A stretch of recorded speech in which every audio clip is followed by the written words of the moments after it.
ఇలా అడుగుతా ఉన్నాను, ఇలా కాంగ్రెస్ పార్టీ ఇలా రేవంత్ రెడ్డి గారిని అడుగుతా ఉన్నాను, ఇట్లాంటి వ్యక్తి మీ మంత్రివర్గంలో ఉండడము మీకు ఎంత అవమానకరం ఒక్కసారి ఆలోచించండి.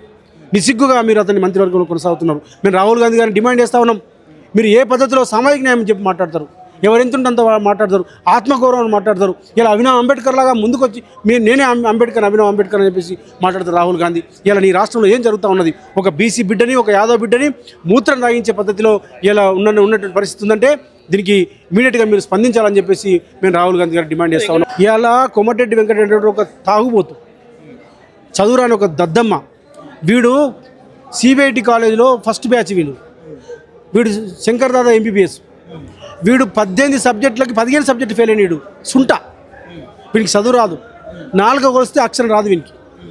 వీడు అక్కడ డొంకీలు కొట్టి అప్పుడు డిటెన్స్ సిస్టమ్ లేదు ఇంజనీరింగ్లో, పాస్ అయ్యి వచ్చిన తర్వాత యూత్ కాంగ్రెస్లో పట్టుకొని వీడు సిమెంట్ బస్తాలు అమ్మిండు, సూపర్వైజర్గా పనిచేసిండు.